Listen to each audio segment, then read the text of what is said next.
राज्यसभेच्या निवडणुकीवरून महाविकास आघाडीमध्ये संशय कल्लोळ बघायला मिळतोय। महाविकास आघाडीचे तिन्ही पक्ष एकमेकांना पाण्यामध्ये बघतात।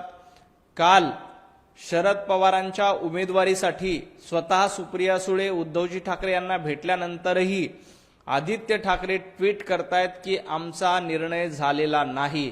याचा अर्थ आदित्य ठाकरे यांचा शरद पवार साहेब यांच्या उमेदवारीला विरोध दिसतोय। आणि दुसऱ्या बाजूला संजय राऊत सातत्याने शरद पवार साहेबांनाच राज्यसभेची खासदारकी मिळाली पाहिजे यासाठी सातत्याने प्रयत्न करतायत।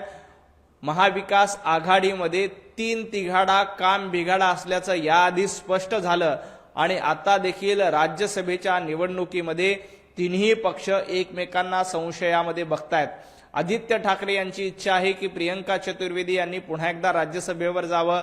संजय राऊतांची आणि राष्ट्रवादी शरदचंद्र पवार गटाची इच्छा आहे की पवार साहेबांना पुन्हा एकदा संधी मिळावी आणि काँग्रेस आपलंच घोडं दामटण्याचा प्रयत्न करते आणि यामध्ये महाविकास आघाडीतली मतभेद पुन्हा एकदा चव्हाट्यावर आली आहे। पवार साहेबांच्या उमेदवारीबद्दल लवकरच निर्णय होण्याची शक्यता आहे आणि स्वतः शरद पवार साहेब रुग्णालयातनं बाहेर देखील आलेले आहेत आणि कदाचित उद्या पवार साहेबांचा अर्ज भरला जाईल। परंतु त्याआधी आदित्य ठाकरे हे शरद पवार साहेबांच्या उमेदवारीला विरोध करतायत।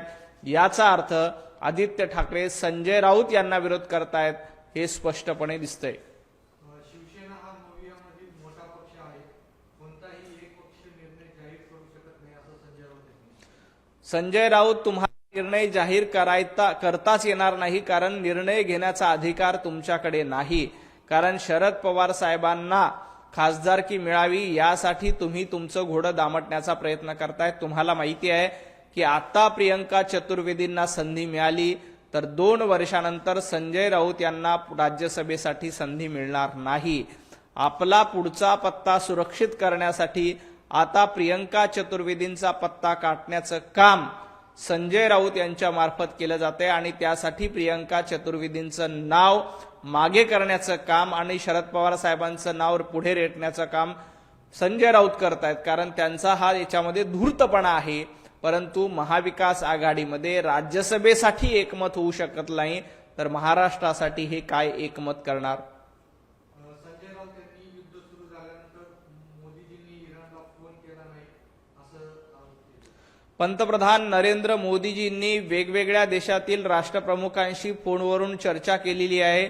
संजय राऊत असं म्हणतात की इराणमध्ये चर्चा केली नाही। त्याचं कारण आहे की संजय राऊत यांना इराणमध्ये युद्ध करण्यासाठी पाठवावं लागणार आहे, कारण संजय राऊत रोज सकाळी उठून इथं भोंगा चालवतात। त्यापेक्षा इराणमध्ये जाऊन जरा फ्रंटवर जाऊन खेळा आणि तिथे जाऊन चर्चा करा। विनाकारण नको त्या गोष्टीमध्ये नाक खुपसण्याचा प्रयत्न संजय राऊतांनी करू नये। खरं तर सगळ्यांनी मिळून संजय राऊतांना इराणमध्ये पाठवून दिलं पाहिजे आणि इराणमध्ये शिष्टाई करण्याची जबाबदारी संजय राऊतांना दिली पाहिजे, कारण आंतरराष्ट्रीय धोरणात आपल्यालाच कळतं असा आविर्भाव संजय राऊत यांच्याकडनं सातत्यानं केला जातोय। त्यामुळं माझी पंतप्रधान नरेंद्र मोदीजींना विनंती आहे की आपण संजय राऊत यांना इराणमध्ये युद्धाच्या काळामध्ये पाठवून द्यावं आणि तिथं 2 देशातलं युद्ध थांबावं, शिष्टाई करावी, यासाठी त्याची जबाबदारी संजय राऊतांना द्यावी। नाहीतर इथं विनाकारण महाराष्ट्रामध्ये रोज भांडण लावण्याचं काम संजय राऊतांकडनं केलं जातोय। कदाचित इराणमध्ये गेल्यानंतर संजय राऊतांना सुबुद्धी सुचेल। संजय राऊत भारताचं परराष्ट्र धोरण माती खात नाहीत तर संजय राऊत स्वतः 10 वेळा माती खात आहेत। महाराष्ट्राच्या राजकारणात संजय राऊतांनी खाल्लेली माती ही देशाने बघितलेली आहे, महाराष्ट्राच्या जनतेने बघितलेली आहे। तुम्ही आणि तुमचे नेते माती खातायत म्हणूनच महाविकास आघाडीला आणि उभाटा गटाला विधानसभेच्या निवडणुकीमध्ये कमी जागा जिंकल्या, महापालिका निवडणुकीमध्ये तुम्हाला जागा जिंकता आल्या नाही, जिल्हा परिषद पंचायत समितीमध्ये तर तुम्हाला भोपळा मिळाला, कारण संजय राऊत आणि उभाटा गट सातत्यानं माती खातोय हे महाराष्ट्रातल्या जनतेनं बघितलंय, महाराष्ट्रातल्या जनतेने ओळखलंय आणि माती खाणाऱ्यांना निवडून देणार नाही हे महाराष्ट्राच्या जनतेनं स्पष्ट केलंय। संजय राऊत तुमच्या या माती खाण्याच्या स्वभावामुळेच तुम्हाला पुढच्या वेळेला राज्यसभेची खासदारकी देखील मिळणार नाही, याचा विचार आधी करा।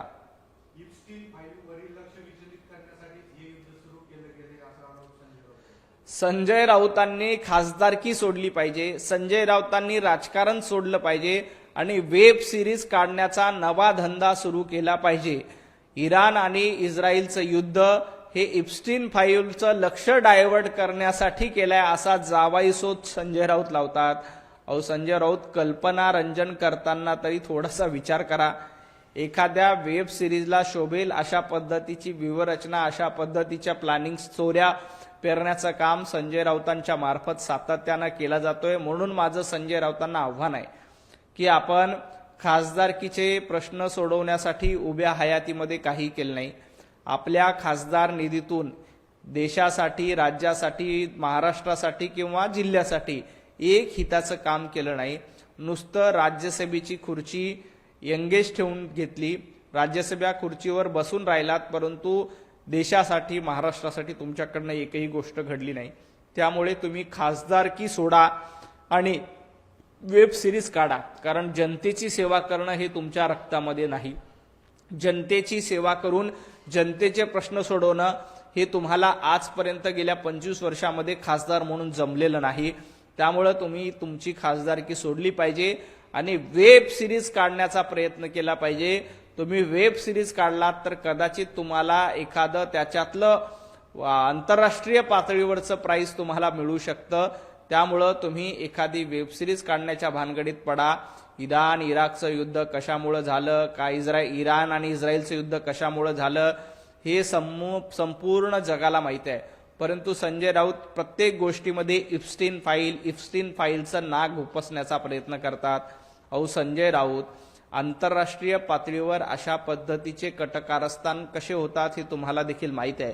परंतु तुम्ही ते सगळं सोडून विनाकारण या प्रकरणाला डायव्हर्ट करण्याचा प्रयत्न करतायत. त्यामुळं तुम्ही एक रोमांचकारी आणि थ्रिलर अशी वेब सिरीज काढली तर त्याला जास्त रिस्पॉन्स मिळेल.